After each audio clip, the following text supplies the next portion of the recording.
Welcome back to another episode of TVGP's Critical Misses, show where Moon and I are catching up on all the media hits we missed this season as the romantic comedies. I'm your host, Boston. Joining me as always is Moonpear. Hi. So we watched two kind of more recent romantic comedy movies. We're going to go back to what I think is largely considered a classic of the genre, and we're going to watch 1989's When Harry Met Sally, which I don't believe this is a movie you have seen, correct? Correct. I have not seen this one. I have seen some of it. I mean, maybe a little bit more than the kind of cultural osmosis that we'll talk about here in a minute. But certainly have not sat down to kind of watch the thing in its entirety. Yes. I mean, we might as well get her out the way. This is Meg Ryan. Yep. The star of romantic comedies before Sandra Bullock came along. It's true. Every generation's got a soul singer, Tina Turner, Adele, so on and so forth. Every generation has their romantic comedy starring female. Right. There's always Meg a Ryan. lighthouse. Yes, there's always a lighthouse and stairs, and then a miscommunication that occurs. Right. I did not mean for that to rhyme, by the way. It's Meg Ryan. I can't remember the dude's name. I know his face. It's Billy Crystal. I just don't know his name. Okay. I mean, he hasn't been in a lot of stuff lately. He's been doing some kind of animated voiceover stuff, but I like both of them. I don't think I've watched them in anything recently, which kind of makes sense. But I don't think there are two actors where I'm like, ugh, no thanks. I honestly don't know if I could tell you anything that I've seen that Billy Crystal's been in. Let me see. Oh boy. Meg Ryan hasn't been in much lately, but that's okay. I don't think she needs to be. Probably not. No. Yeah. Let's see what Billy Crystal. What has he been in? I guess recently, maybe at all. I got nothing, dude. Wikipedia, you're just the worst. It'd be nice if there was some sort of maybe standards here. He was in Princess Bride. Have Fun Storming the Castle. Right. City Slickers, of course. City Slickers 2, of course. Princess Bride, he was the old guy, right? Yep. The Have Fun Storming the Castle guy. The wizard guy? Yep, that guy. I need about 48 hours. What can you do in like 20 minutes kind of thing? Yep. City Slickers 1 and 2, of course. Hey, Boston. Yeah. I haven't seen City Slickers. I would be very curious to see how those hold up. Aren't they by a famous director as well? Oh, it's probably what's his face? Paul Whelan did the second one. Who did the first one? Ron Underwood did the first one. We're gonna troll Wikipedia here for a little while. Thanks for joining us. He was also in Analyze This and Analyze That, which I haven't seen the second one, but I remember kind of liking the first one. I've seen it. I don't think I can remember it. He's in a movie that I really like, America's Sweethearts, that I feel like nobody really likes. Julie Roberts, Catherine Zeta-Jones, John Cusack, Hank Azaria, Stanley Tucci. Nobody. Oh, the rom-com stars of that period, then. Yeah, it was not. But most famously, he was in Monsters Inc. in Monsters University. He's Mike Wazowski. Okay. Yeah. Yes. Yeah. Okay, that's how I know him then. Yeah. Louise, this is like you are making things very, very difficult. Louise is aggressively into you right now. But yeah, this is the two of them. This is written by Nora Ephron. Who has written, I guess, all of the romantic comedies you like. Just like Sleepless in Seattle, You've Got Mail, this movie, Julie and Julia. Like, she's written My Blue Heaven. Aren't two of those other ones Meg Ryan movies as well? Yeah, the two of them have kind of been been connected for a little bit. But yeah, I feel like this is directed by Rob Reiner. I didn't realize that. Nice. I feel like this movie has the big scene, the deli, I'll have what she's having scene, that has probably been parodied 500 times. Probably a new parody every 5 minutes. Yeah, I mean, come on. If people got paid by memes, Meg Ryan would never need to work again. That's true. Let's face it, she probably doesn't. I feel like I don't know that much about the rest of it, truthfully. Maybe kind of that's the thing about a lot of, maybe the thing about we have two pretty famous movies on this one. Our other famous one is in episode 5 that we'll get to here in 2 more episodes. I was going to say that's the last one, right? Yeah, that's the last one. But I feel like the 5th episode is famous because of its title. And I feel like this movie is famous because of that scene, and I'm not sure if I have absorbed via osmosis anything else about this movie. I can tell you I haven't. Okay. Like, period. Like, that's the thing I know about this movie is that scene. Right. Literally couldn't tell you anything else that happens. I'm gonna guess he's Harry and she's Sally, unless there's like a plot twist around there somewhere. Right. I feel like that's a safe assumption. I feel like because of this era of movies, it probably takes place in New York City. I feel like they all did in like the late 80s and early 90s. I'm pretty sure that poster is New York as well. Come on. Oh, okay. Well, I'm not even looking at the poster. But like I feel like of that era, they were all in Manhattan, specifically. So I'm sort of expecting that to happen. Yeah, and it's also one of the biggest cities on the planet, so right. It kind of makes sense. I wonder if Nora Ephron has something about New York. Maybe it's one of those things where it's like, it's my favorite city. You're all getting written in New York. Like one of those directors who just like, I love Seattle, so everything I write is going to be set in Seattle. Yep, we're always shooting in Seattle. Get back there. But the part of the reason why I wanted to cover this movie is because the main ethos here behind the show is let's watch the famous things we haven't watched or read or listened to or whatever. And man, if you haven't watched When Harry Met Sally like we haven't, I feel like you gotta check that off the old list here, because it's kind of one of the most famous 80s movies in general, but certainly one of the most famous rom-coms of the decade.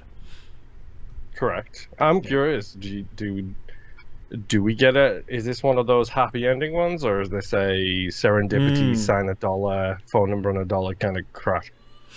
I feel like this is probably, I feel like due to the title, I wonder if the majority of the movie is them maybe kind of having one meet cute after another and maybe not liking each other, but kind of warming up to each other over the film, and the happy ending is, you're all right.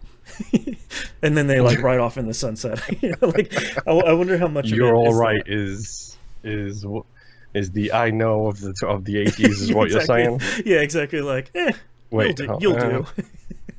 No, I know would have been the I know of the 80s. Damn it. That's true. Yeah.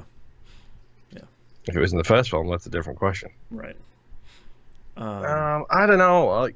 I'm very curious if one of the reasons that this is so highly regarded is because it's not the standard. Like, if it's not, everything's all sunshine and rainbows and everything goes well. Like, there's one of the reasons why it's highly regarded is because maybe they don't end up meeting up. Maybe it's a long series of what ifs, like you said. Like, maybe if it's they just constantly bump into each other. Biggest, littlest big city on the planet kind of thing. New York City, Yeah, it's kind of taking I really like You've Got Mail, and I feel like that's very much the driving force behind that movie, which is like these kind of missed connections and kind of the only... Have you seen You've Got Mail? No. Oh, man. All right. Season 2 of rom-coms. You've Got Mail is pretty good. just you wait. There's plenty of seasons of rom-coms to go. That's right. That's right. There's always plenty of misses here. Uh-huh.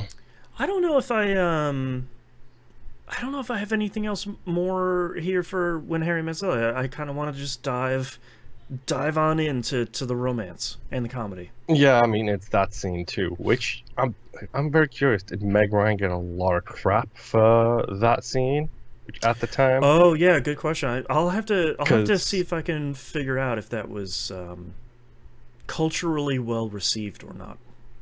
yeah, because like these days, like we're a lot more forgiving than we used to be, and Hmm.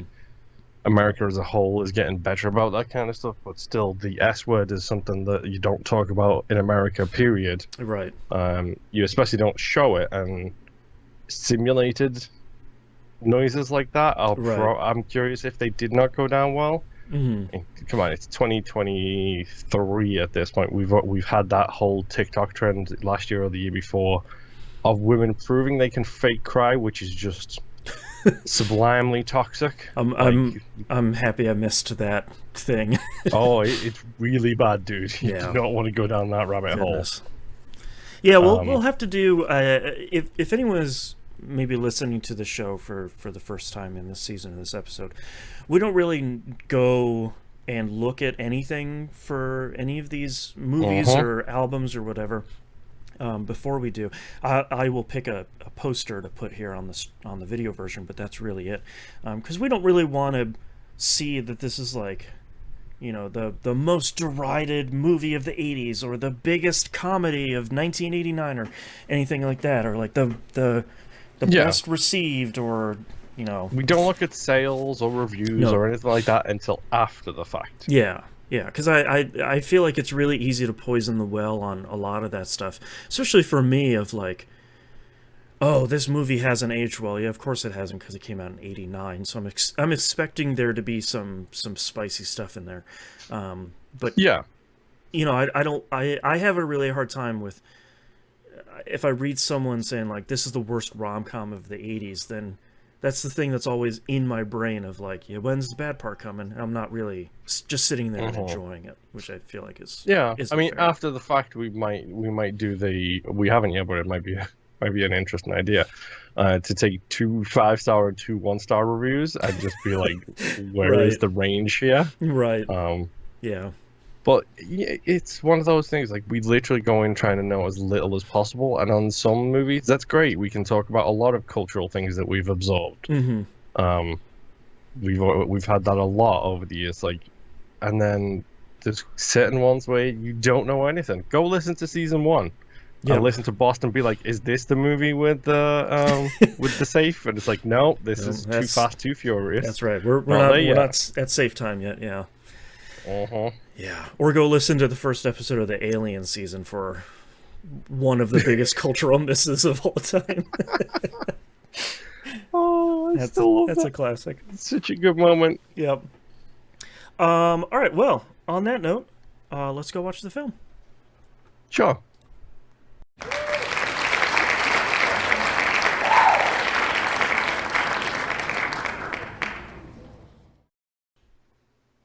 Welcome back. We're back. Watch the film. 1989's When Harry Met Sally. I've completed Uh-huh.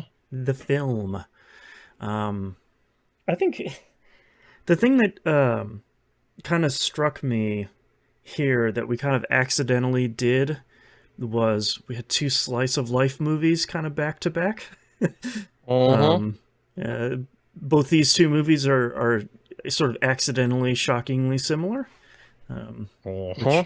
I promise I didn't plan. I'm not like making a mixtape where I'm like, oh, this one has to lead directly into that other one. And it's nothing like that, but it's kind of No, check a out happy the accident. Patreon exclusive production meetings to find out when we actually do that That's for our right. musical seasons. That's right.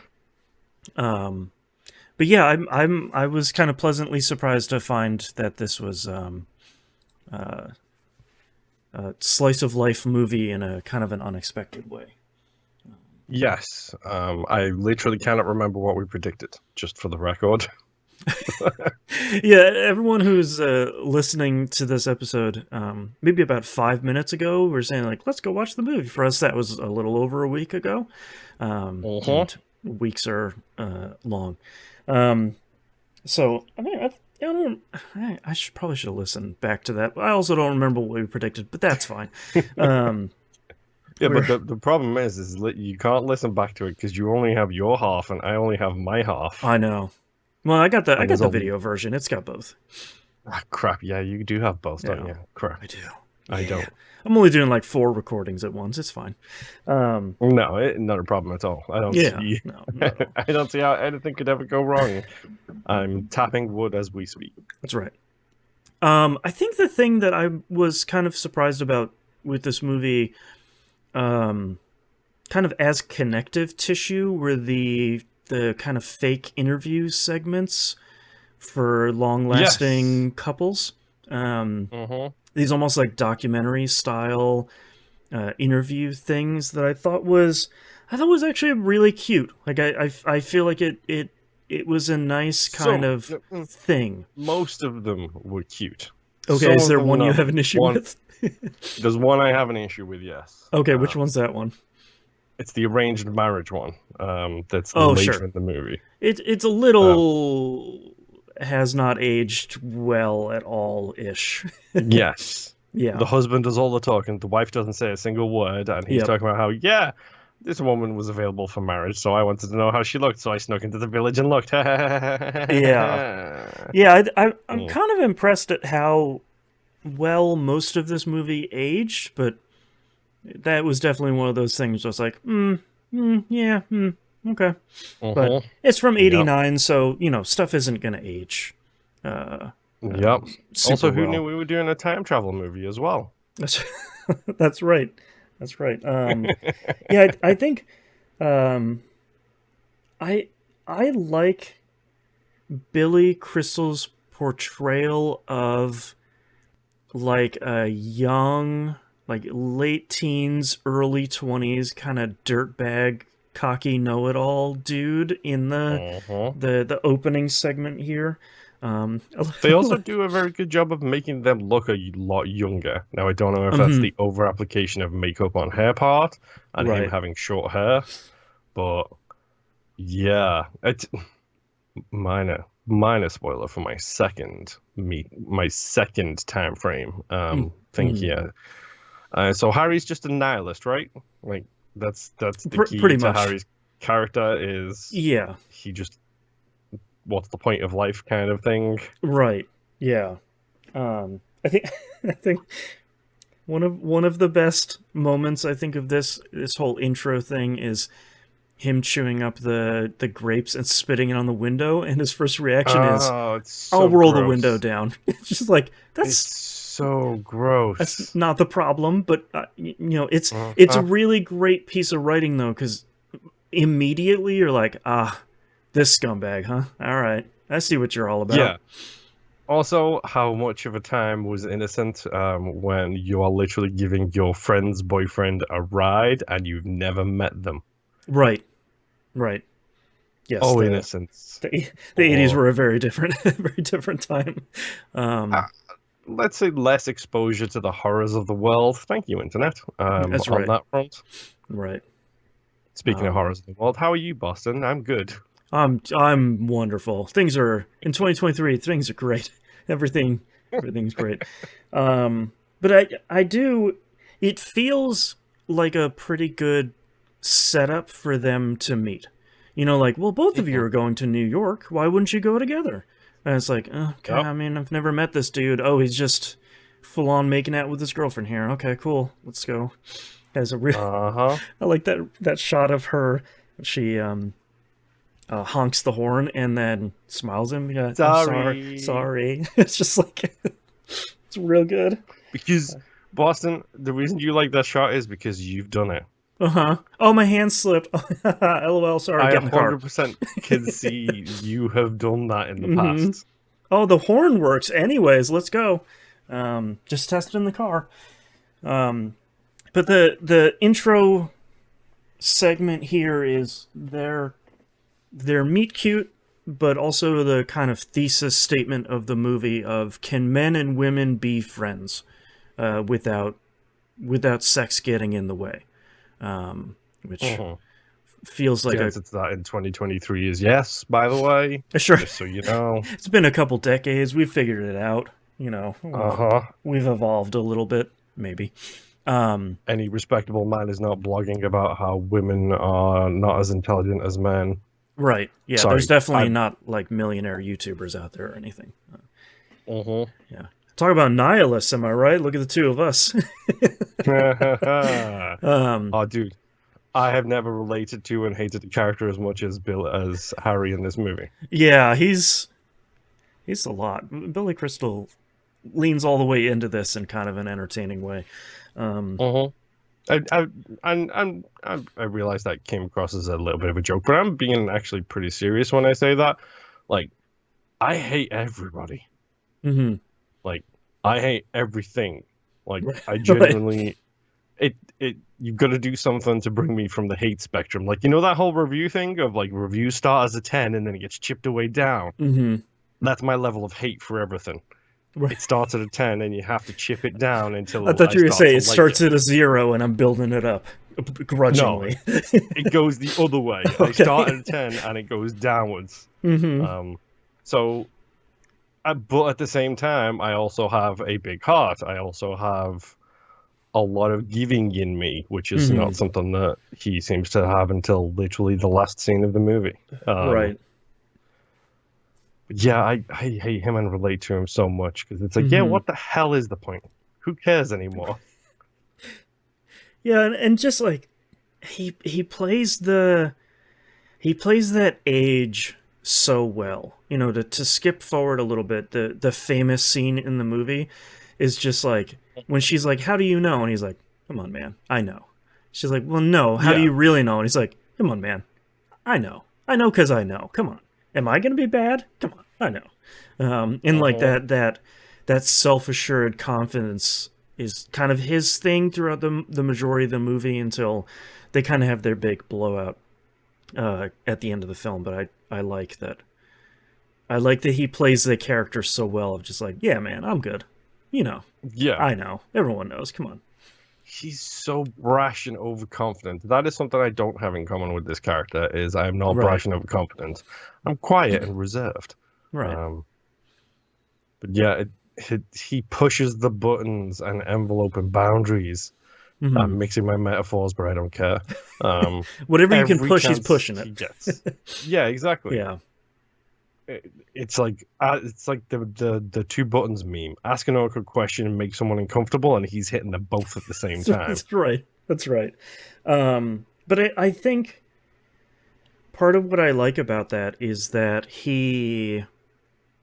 the chemistry. I mean, the thing that seems to be the kind of enduring legacy of this movie is, man, the two of them have a pretty solid chemistry throughout this movie. Yes. Very much like the last movie we watched. It's like, all right, you two are you're actors, like you're still actors, but man, you're having a good time. You're having a good time making this movie, and you're having a good time with each other, and it really comes across the screen. Like you feel.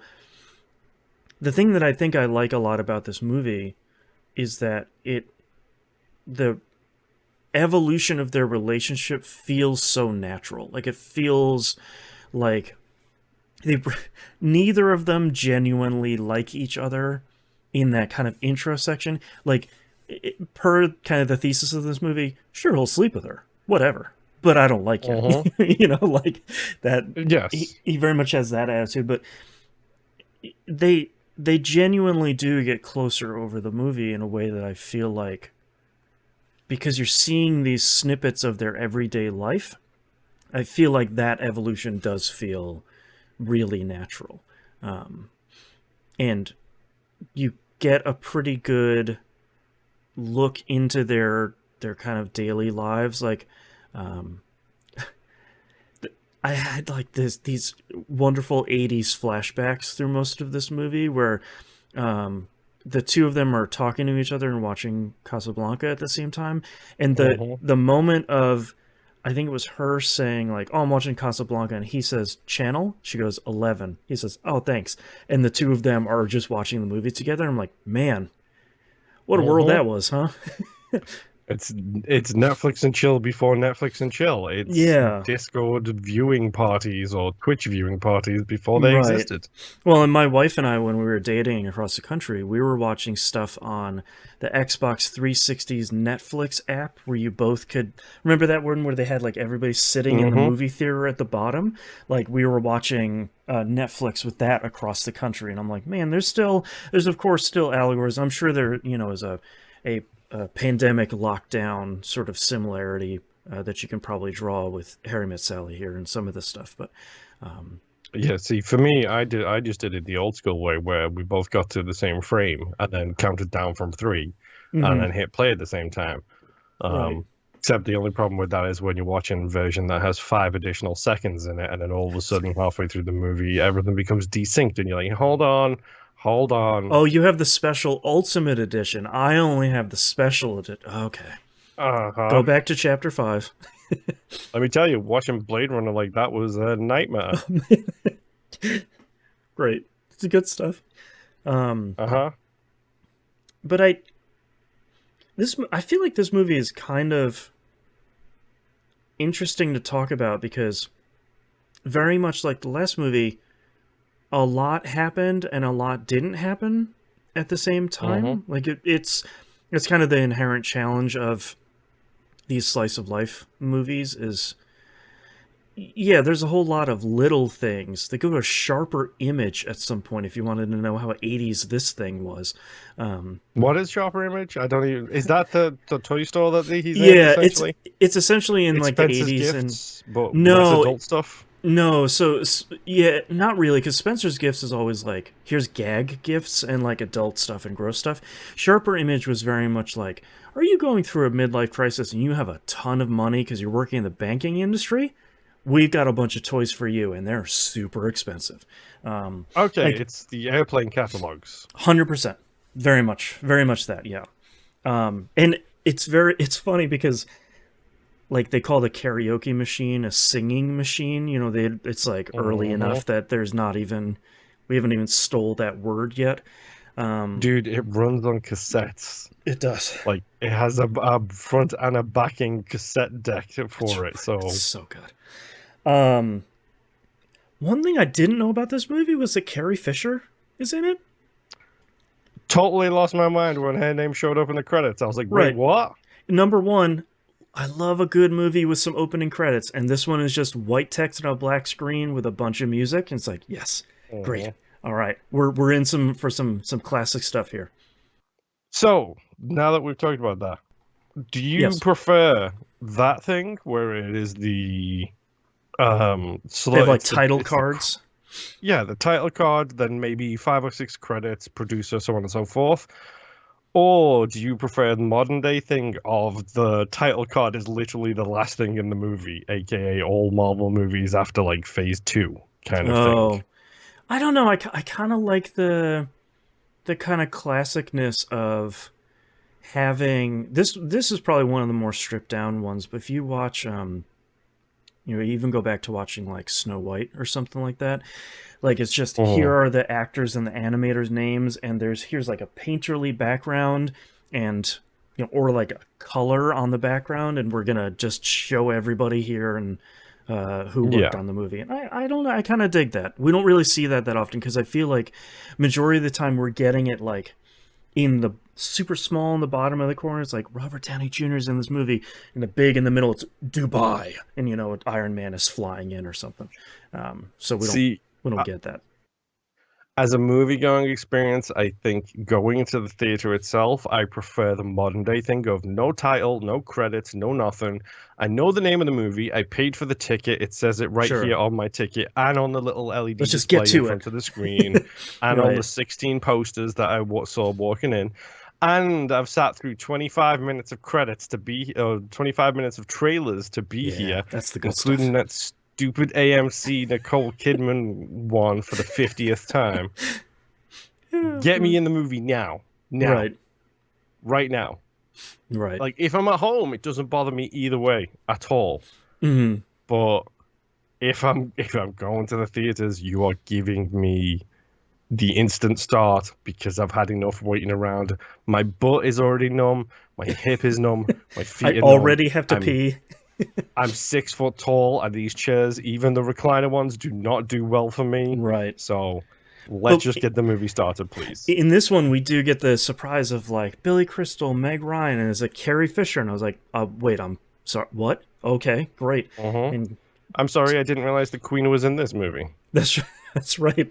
And man, her character is so good. Just this like fast In talking, denial, sleeping with a 20 married something. man lady who Uh-huh. eventually hooks up with Jess, who's just like the.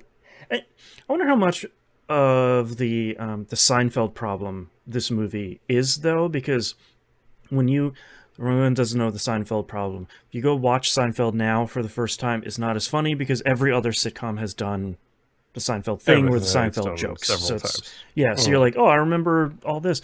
So like when the four of them go for that double date, obviously the other couples are going The to opposites are going get to together. connect, Yeah. yeah. One of the best deliveries is when the two women and the two men pull each other aside and they're like, hey man, just be Don't do cool. anything. Don't do Yeah, anything don't do tonight. anything tonight. Don't do whatever. And I like that Jess is like, well, I should probably go to get a cab. And Carrie Fisher's like, great, I'm going to come with you. And he's like, great. And then they just scream off. And it's like, perfect. Uh-huh. that's really good. That's real good delivery. Yeah. It Yeah. is genuinely fantastic. Mm-hmm. I 100% do not like this is something that bothers me. Like, don't introduce a friend to a friend. Yeah. Just don't. Don't, In the don't hopes that they don't do that. yeah, just don't. Not at all. It never Like, goes well for anyone. No, and generally speaking, what usually happens is they date a while, they hate each other, they break up, and then you have a choice to make. Mm-hmm. Don't ever do that. Like, Yeah. as someone with two friends, don't try and make two friends hook up with each other. That your life will be easier. Because then eventually you're in their very, very large 1980s apartment, you're arguing over a wagon wheel coffee table. And that scene was really good. I thought you liked the wagon wheel coffee table. I was being nice! It just storms out. He calls it like a Roy Which, let's face Rogers it, nobody garage expected sale. that from him. Yeah. That's so good. Oh, man. Gosh, what it's like a million things that happen in this movie. Well, we kind of already covered the college thing. The plane ride journey is hilarious. Yep. I will say the question. Yeah. Is Sally a Karen? No, I think I think her character flaw is interesting. She's particular. I am fine with being particular. Like, Right. I think particular is a very good definition of that kind of person. And I got no problem with people who are particular. The question is does she complain when she doesn't get it exactly how she asks for it? So I think I would say that she would be kind of a modern day Karen if she Yelled. in that intro scene, she at least gave the waitress another option of just like, if you don't have this ice cream, No, you can't put it on the side, no. just give me She this. didn't give one option. She give like 4 options. But hey, instead, what a Karen would do is like purposely trap the waitress and say like, oh, well, you didn't ask what I wanted if you didn't have this, so let me speak to your manager. So she gave him all the options, okay. which I appreciate. Maybe Okay. I'm the same sort of particular, but which is Do you have everything on the side? no, I'm okay. Hey man, if you wanna mess me up with some salad dressing, put it all on there. Go crazy. I'll eat it. Whatever. How many sentences does a simple coffee order take for you? Oh man, I probably not much. I don't drink coffee anyway, but usually like I'm really chill when I go to a restaurant. I'm usually like, hey man, can I have this? Can I have it without cheese? That's it. If they bring it with cheese, cool, no worries. It's all good. I'll eat it. It's probably still good. So Yeah, you just pull out your lactate tablets. that's right. Which, like a giant moron, I ate a huge pizza yesterday. Totally forgot to take them. Problems. Whoops. Um, yes, I was like, oh, perfect chance to test out the lactate tablet theory. Didn't take the Ooh, tablets, just delicious ate the pizza. pizza.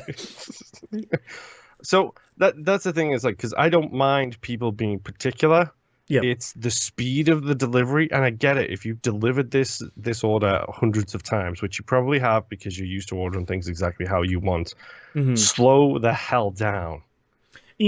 I think for me, that's probably my one problem with this movie is that I remember Kevin Smith didn't create this phrase, but I remember watching I think it was the first Evening with Kevin Smith movie, which is his like kind of he would go to a college and people would ask him questions and he'd tell stories. Like a Q&A session, an Yeah, AMA, one might say. yeah, sort of like that. Um, he said, and I don't remember where this originally comes from, but the writer crafts their perfect world.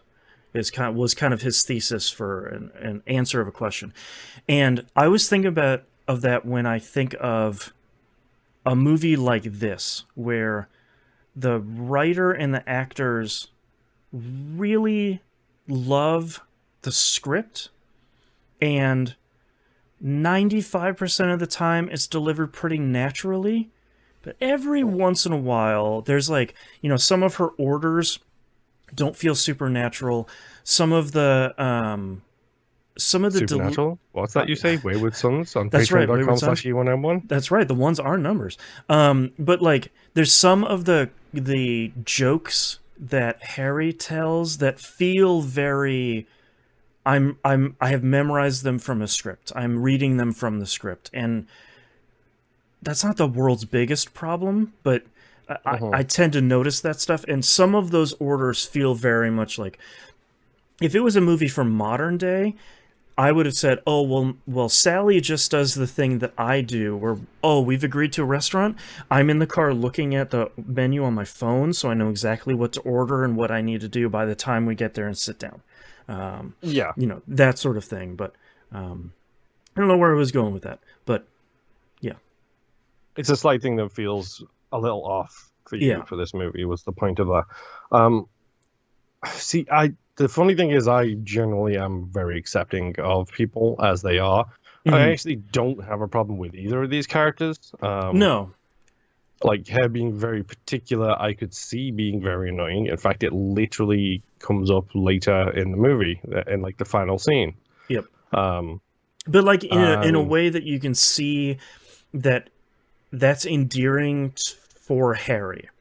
Like he's just mhm. watching her. Like every time they're ordering, like there's the one scene where you're looking There's the through. montage scene Yeah, no, as you're well. like looking through them through a window, and you could tell that the person who's taking the orders sort of over these specific requirements, and they look at Harry, and he just like hand up. It's just like, hey man, I don't know. It's I like love this it. sushi place, I think it is. Yeah, yeah. It was that, and he's just like, I don't know. I love her. Whatever. Just drive me crazy. Uh-huh. And he is such a d-bag through so much of this movie. Like this is this movie the redemption story of Harry learning to actually be open to certain things and potentially Sally accepting people for who they are. I think it's a coming of age story for both of them.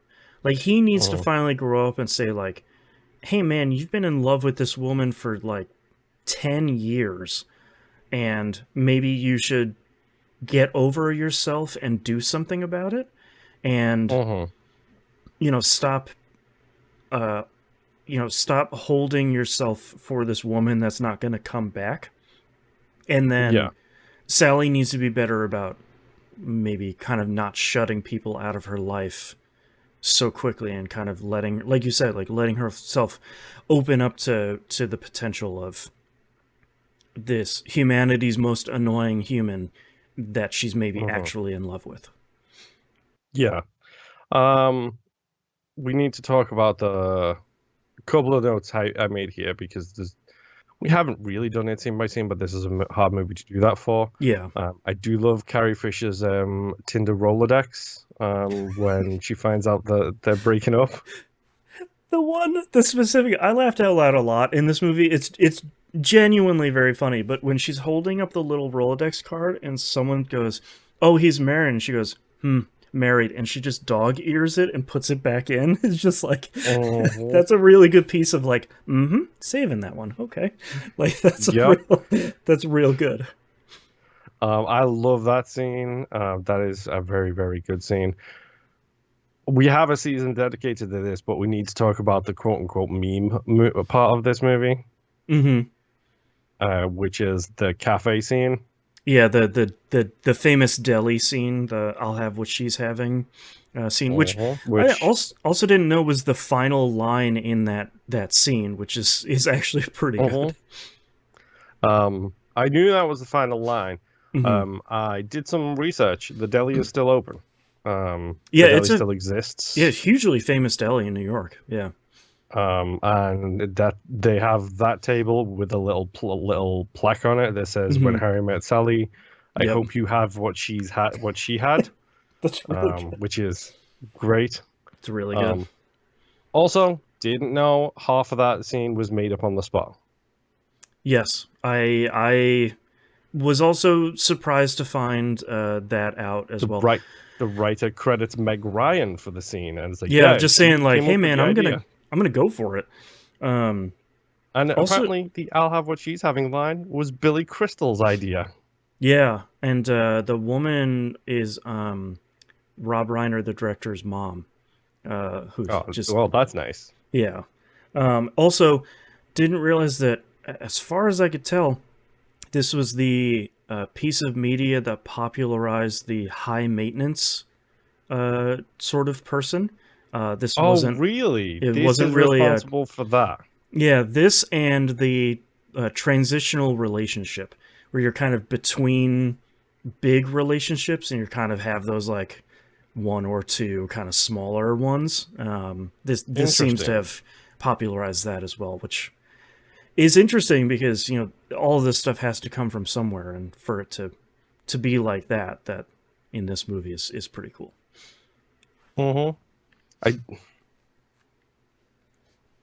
As a human being who exists in 2023, I am both pleasantly surprised and also very disturbed by the quote-unquote all men, quote-unquote all women characterizations of everybody in this movie.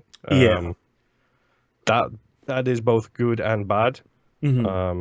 I do have a note, by the way, that says it's baby talk, you morons, because it was very clearly baby talk in the charade scene. That scene is really good. Come on, I'm assuming you figured out it was baby talk instantly as well. Yeah, it's like, come on, like just Jess screaming out like ape-related things was really Planet of the Apes, Baby of the Apes. Apparently, he likes the apes. It's really good. I do like the translations. I do like all of that stuff. The Joey's getting married scene is kind of interesting because it comes so quickly after the meeting with Helen in the Spencer's Gifts place thing. So it's good seeing them both have that, and her actually being, like he said, like, you never get upset about anything, and then she's very clearly very upset about that whole situation. So we probably need to talk about the meat to bun to condiment ratio here. Yes, the rom-com sandwich. Yep. So the meet cute I actually like. I like the fact that the meet cute is a 90% of this movie, essentially. Because it's also just a friend story for most of it. And like their original meet cute is this kind of like enemies to friends to lovers sort of thing, because like they don't really like each other. She clearly doesn't like him, and he's like, yeah, I mean, you're cute and all, but whatever. Like that's the majority of the movie, and I actually kind of like that because there's a good character development throughout for all of them. The conflict condiment is understandable and also BS. I feel like the Hmm. whole that whole thing is like you knew who this person was, you knew what was going to happen. Like Right. he literally can't say he's got to go play tennis or whatever because you know he doesn't play tennis. Like you And, have known this person for what 12 years, I think they said. and just his like 1,000 yard stare after they finally sleep together is just like her just being Uh-huh. like, "Oh, that was, oh, I love you so much," and he's just like, "Oh no, what have I?" And his very quick exit was just like, "Yeah, I gotta go play test or whatever." Bye. Like that just. But I also like that her reaction to that is like, "You don't get to do this. Like you Uh-huh. don't get to think that you're gonna treat me like one of these other women. Like you don't get to do that, and then you don't get to treat me like a consolation prize. Like you need Yeah. to treat me better." And I was like, "Yeah, man, good for you." Uh-huh. But also at the same time, she's at the same time not giving him any time to talk or discuss or Right, anything. She right. literally shuts him out and is done with him after like that one moment. Also, the Um, like again the the four-way '80s. telephone scene. Oh man, that scene is so. Also, something that I thought was really interesting was there's a kind of a long-standing argument between Harry and Sally through the majority of the movie about like how long do you cuddle after you sleep together, and he said that like Somewhere between 30 seconds and the next morning is where your problem is. yeah, and like switching to Jess and Marie when they get woken up by the phone, the two of them are cuddling with each other as they're passed out. And there's that kind of cool dichotomy of like, this is a relationship that's working and they're kind of making it work versus you guys are struggling with whatever feelings you have going on. Um, Mhm. Also, if you're watching the video version, Moon's cat is like asleep in his hand. That's a tough life. Um, She won't leave me alone. Um, like yeah, and the conflict is kind of blurred to me because they're both being a-holes about it and they're both responsible in their own ways. Um, I do like the the resol very 80s-ness of I know you're there. I'm talking on your answering machine. Please pick up. He gives her like the A, B, and C options. If it's A and C, please call me back. That's Mhm. it's a very it's a nice kind of peering back in time. Yeah, and he uses the singing device to sing a It's, song down the telephone too. it's You really forgot about good. that moment. Um, Yep. so it's tropish. Let's just mention that out Hmm. the way. But the tropish, like walking through the neighborhood on New Year's Eve at night by Oh yourself. man. Yep. You can see it coming a It's mile away, and it still does it for me. yeah. One of my favorite episodes of the OC is literally the New Year's Eve party episode where he Hmm. has to run to the party in the hotel. Anyway, um, it's whatever. But I did not realize that 10 Things I Hate About You pretty much rips this scene off directly Hmm. with the I love the way you make me feel, I love this bad thing about you, I love that, Hmm. and I hate that I love this kind of thing, except obviously in this movie it goes the other way. Right. And I like that he is the one that's delivering the kind of "I love you" speech, and Hmm. it's not her kind of because I feel like if anyone different wrote this movie, it would be she's convincing him that he's in love with her, but he's coming Hmm. to grips with the fact that like yeah I can't keep avoiding it. I am in love with this person that drives me crazy. Yeah, Yeah. it's solid. Like credit where it's due. It's definitely useful having the guy do that instead of the woman for once. And it's a great Um, speech. Like he delivers it super well, and just it like, is, and it's his one moment of earnestness in the entire movie. Is mhm. that one moment? It's that one scene. And his delivery of like, I love that little crinkle above your nose when you're looking at me like I'm nuts. Like it's just his Hmm. delivery of the word nuts is just like, yes, she And the does fact think that you're the nuts. camera pans like cuts straight to her, and she has that crinkle in her nose. It's just like, yeah, It's okay. really good. Yep. I love the fact that it takes you an hour and a half to order a sandwich. Is a great line. Yep. Yeah. Oh man. But yeah, Yes. it's like I like this movie because it's hey, people are flawed, deal with it and embrace it. Yeah. Nobody is perfect, you morons. Well, and it feels like a natural relationship when you're that age.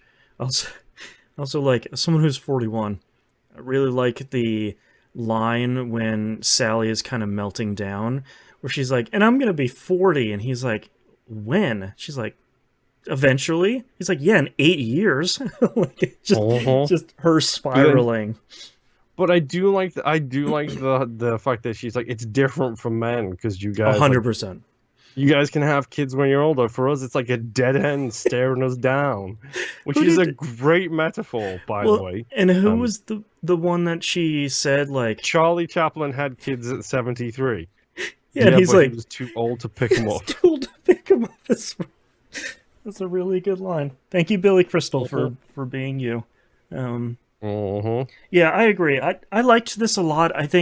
Um, I think this is one of those movies too that's really easy to see why it was such a huge hit when it came out. You're kind of having frank conversations about relationships and sex and how men and Uh-huh. women treat each other and can they be friends and that and it It gets at the heart of a lot of problems as well. Is yeah like a lot of problems in